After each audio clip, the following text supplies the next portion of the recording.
Sejam todos muito bem-vindos a mais um vídeo do nosso canal Nutrição Narrada. Apoiem essa ideia e deem aí uma forcinha para o canal evoluir e me sentir, mais motivada a estar gravando áudios, books aí para vocês. Sem mais demoras, vamos lá. Krause, capítulo 1, parte 4.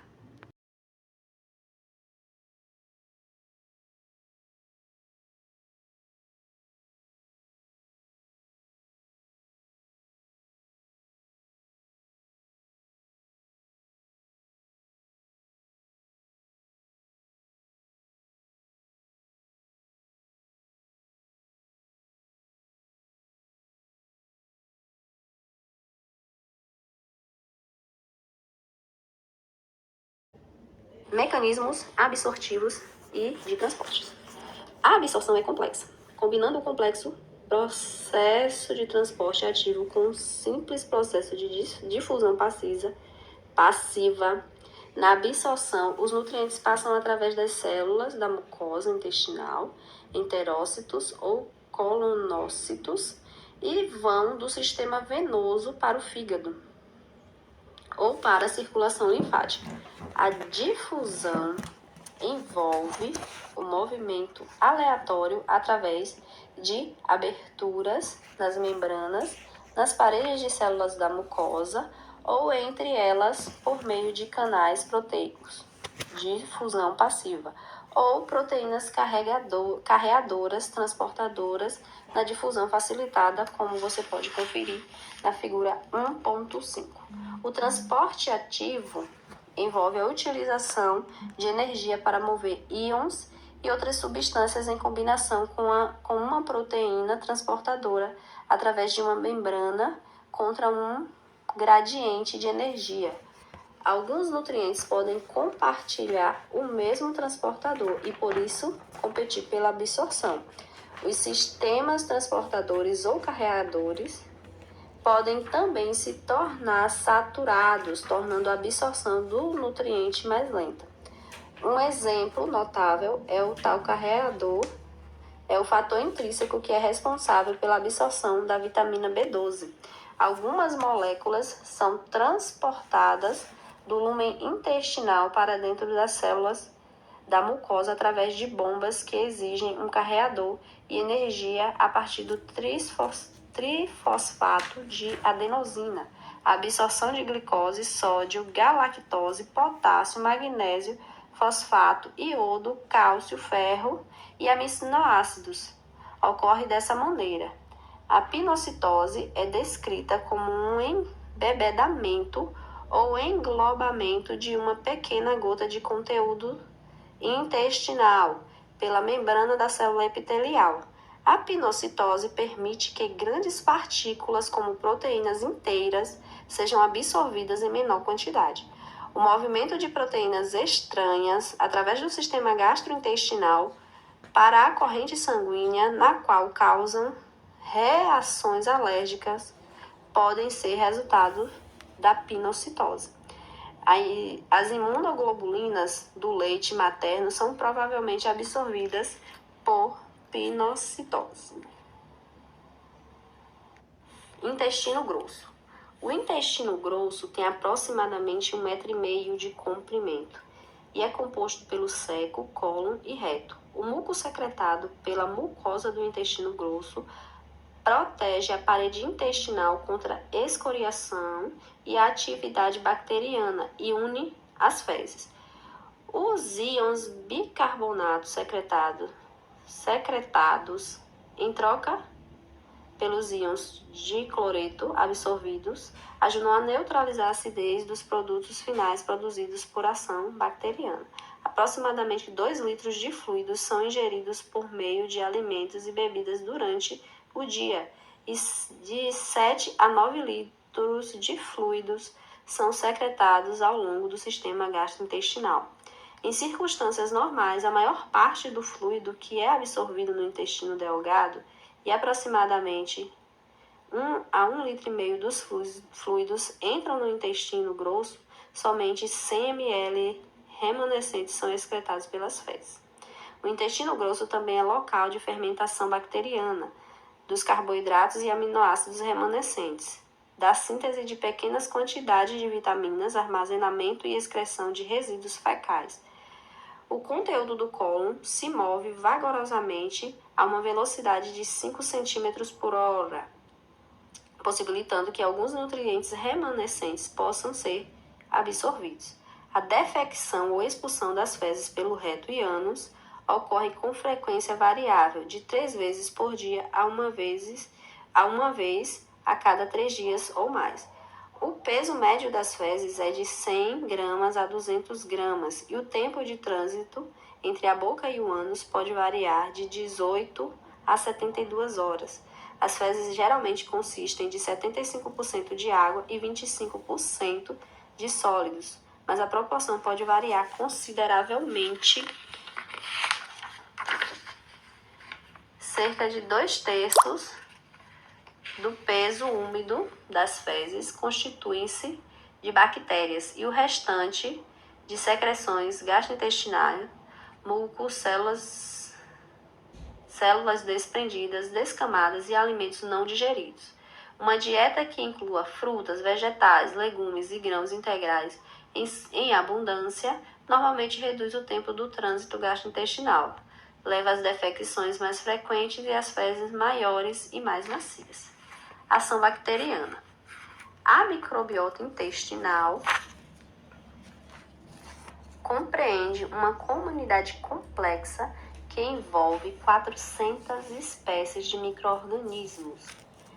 Ao nascimento, o sistema gastrointestinal é naturalmente estéril, mas logo ocorre o acúmulo de vários micro-organismos.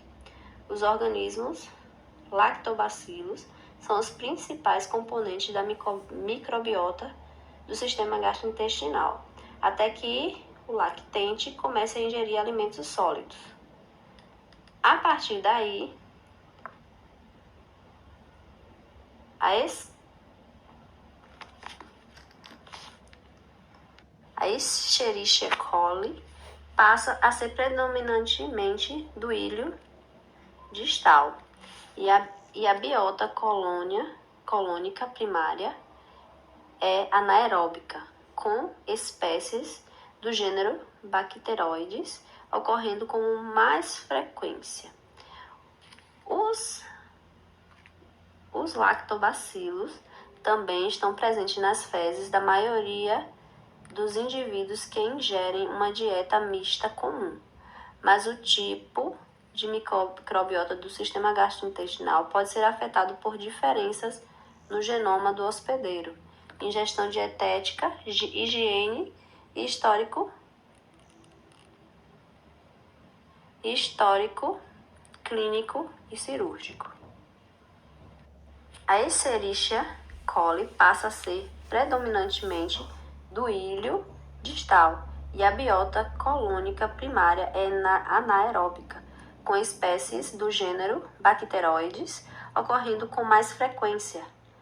Os lactobacilos também estão presentes nas fezes da maioria dos indivíduos que ingerem uma dieta mista comum, mas o tipo de microbiota do sistema gastrointestinal pode ser afetado por diferenças no genoma do hospedeiro, ingestão dietética, higiene e histórico clínico e cirúrgico.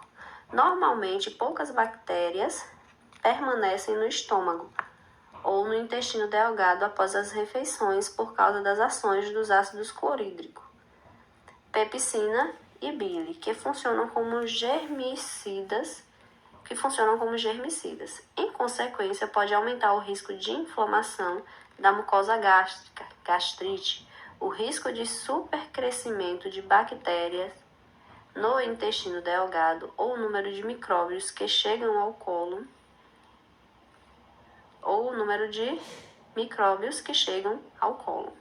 Helicobacter pylori, a Helicobacter pylori, tão conhecida como H. pylori, é uma bactéria com tolerância a ácido, que provoca infecção no estômago, podendo causar gastrite e úlcera no hospedeiro. Você pode ver melhor no capítulo 28. A ação bacteriana é mais intensa no intestino grosso, Após uma refeição, as fibras dietéticas, amidos resistentes, partes remanescentes dos aminoácidos e muco descamado do intestino são fermentados no cólon. As bactérias do cólon contribuem para a formação de gases, hidrogênio, dióxido de carbono, nitrogênio e, em alguns indivíduos, o metano. Ácido acético, propiônico, butírico e uma quantidade de ácidos láticos. As bactérias do cólon continuam a digestão de algumas matérias que tenham resistido à prévia ação digestiva. Durante o processo, vários nutrientes são formados por síntese bacteriana. Esses nutrientes são utilizados em concentrações variadas pelas células da mucosa gastrointestinal, mas geralmente contribuem pouco para as necessidades energéticas de um hospedeiro humano. Exemplos de nutrientes sintetizados incluem vitamina K, vitamina B12, tiamina e riboflavina. Um aumento da ingestão de material prebiótico pode levar a um aumento do AGCC e da massa microbiana em particular. As espécies Bifidobacter e Lactobacilli parecem ser benéficas. Os carboidratos prebióticos normalmente se referem a oligosacarídeos de vegetais, grãos e leguminosas, a chicória e a alcachofra de Jerusalém, a soja e o farelo de trigo são as melhores fontes alimentares. Os prebióticos ajudam a manter o ecossistema intestinal saudável, com efeitos benéficos à saúde. A ação bacteriana também resulta na formação de substâncias potencialmente tóxicas, tais como amônia, indol, aminas e compostos fenólicos, como idolacetato, tiramina, histamina e cresol. Alguns dos gases e ácidos orgânicos contribuem para o odor das fezes. A interação entre os sistemas imunes inato e adquirido evoluem com base na própria herança genética e na exposição a uma variedade de substâncias ambientais durante toda a vida. A desnutrição, a exposição a agentes tóxicos e doenças podem afetar as relações entre os componentes físicos e imunológicos do sistema gastrointestinal e o número enorme de substâncias que residem ou passam através do lúmen.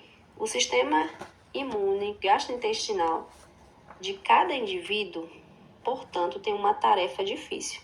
Ele deve primeiro criar e posteriormente desativar um ataque contra patógenos invasores transitórios que vão em direção ao sistema gastrointestinal. Segundo, impedir que os componentes antigênicos de peptídeos produzam reações alérgicas local e sistematicamente. E terceiro, tolerar a milhares de espécies diferentes de bactérias normais que residem no sistema gastrointestinal, em suas secreções e na degradação de componentes da parede celular, fragmentados de DNA e peptídeos. Que lindo! Várias doenças podem ser exacerbadas por ou mesmo causadas pela ruptura da harmonia tênue entre o sistema gastrointestinal e os conteúdos de seu lúmen, interações entre o sistema imune do hospedeiro, genoma do hospedeiro, dieta e microbiota gastrointestinal podem estar relacionadas a várias doenças intestinais inflamatórias e infecciosas, alergias, distúrbios imunológicos, distúrbios metabólicos e neoplasmas.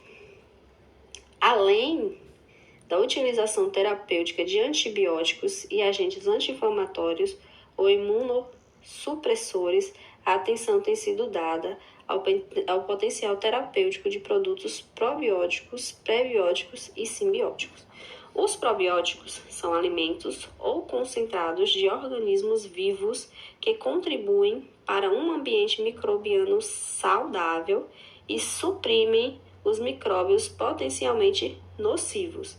O conhecimento de seu papel na prevenção e no tratamento de uma série de distúrbios gastrointestinais e sistêmicos tem se expandido notavelmente. Os prebióticos são componentes de oligosacarídeos da dieta, como exemplo, fruto oligosacarídeo e a inulina, que são os substratos energéticos preferenciais dos micróbios amigáveis. São do sistema gastrointestinal. Quando prebióticos, outras fontes de fibras alimentares solúveis e outros carboidratos resistentes à digestão são fermentados por bactérias no íleon distal e no cólon, eles produzem AGCC, que servem como combustível para as células que revestem o sistema gastrointestinal. Os AGCC também servem como agentes reguladores para várias funções gastrointestinais e acolhimento. Os simbióticos são uma combinação de prebióticos e probióticos.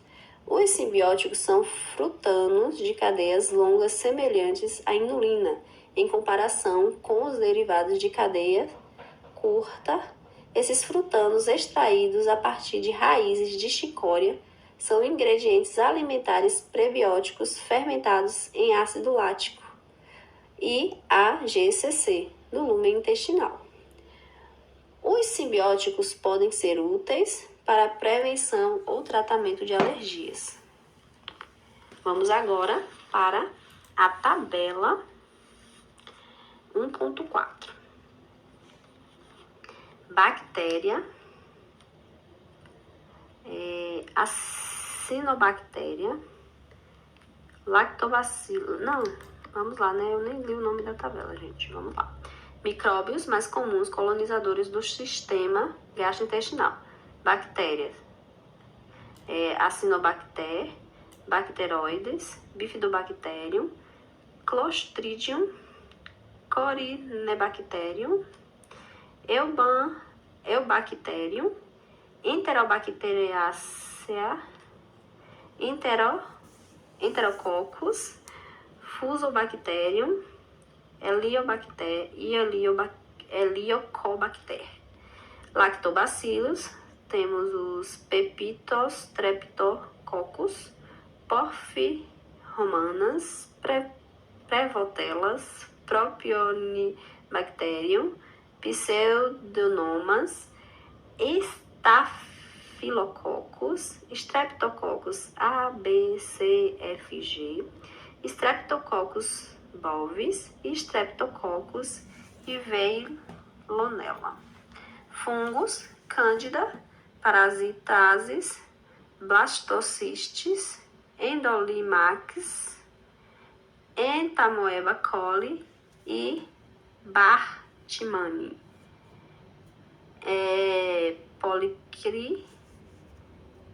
Poliquique, Polec, Iodamoeba e Trichonomas bominis. Espero que vocês tenham gostado aí, né, dessa leitura, dessa tabela. E aí uma ressalva para vocês irem procurar como é que se pronuncia direito, que é o que eu vou fazer. No próximo vídeo estará mais bonito. Vamos lá. Salvamento colônico de fontes de energia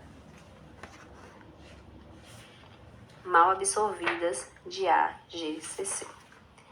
Normalmente, quantidades variáveis de alguns carboidratos de baixo peso molecular e aminoácidos permanecem no quimo após deixarem o intestino delgado. O acúmulo dessas pequenas moléculas podem se tornar osmoticamente importantes graças à ação das bactérias do cólon.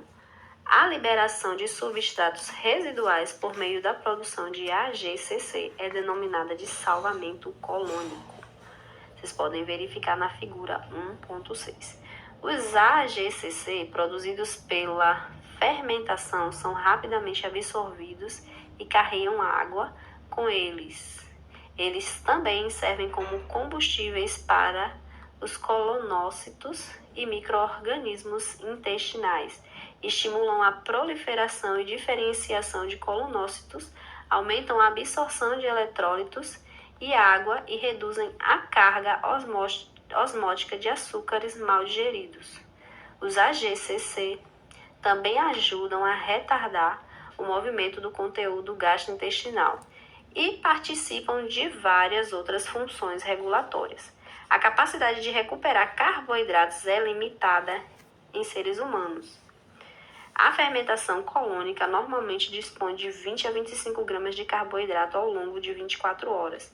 Uma quantidade excessiva de carboidratos e fibras fermentáveis no colo pode provocar aumento na produção de gases, distensão abdominal no cólon, inchaço, dor, aumento de flatulências, diminuição do pH no cólon ou até mesmo diarreia. O organismo, no entanto, parece se adaptar em indivíduos que consomem dietas ricas em carboidratos e fibras, que são resistentes a enzimas digestivas humanas. As recomendações atuais incluem uma ingestão de cerca de 24 a 38 gramas de fibras dietética por dia, provenientes de frutas, vegetais, leguminosas, sementes e grãos integrais, para manter a saúde das células que revestem o colo. Prevenir pressão intracolônica excessiva, prevenir constipação e manter uma população microbiana saudável e estável. Muito obrigada por ter chegado até aqui. Apoiem essa ideia e curtam aí, comentem, digam o que eu preciso melhorar. E se você é nutricionista e está cansada de chegar em casa, ter que aí pensar em diversas ideias para elaborar cardápios, eu te apresento o MNL, Material Libertador de Nutris. É um material onde eu entrego todas as minhas orientações nutricionais e cardápios utilizados no meu atendimento. São 50 cardápios calculados. A propósito, eu deixei o vídeo gravado assim, em pedacinhos, né, pra não sentir aquele peso tão grande de assistir um vídeo de mais de 1 hora. Na verdade, esse vídeo do capítulo 1 daria mais de quase 2 horas aí de conteúdo. Então, digam aí se estão gostando do formato e comentem aí para me ajudar a melhorar o canal para vocês.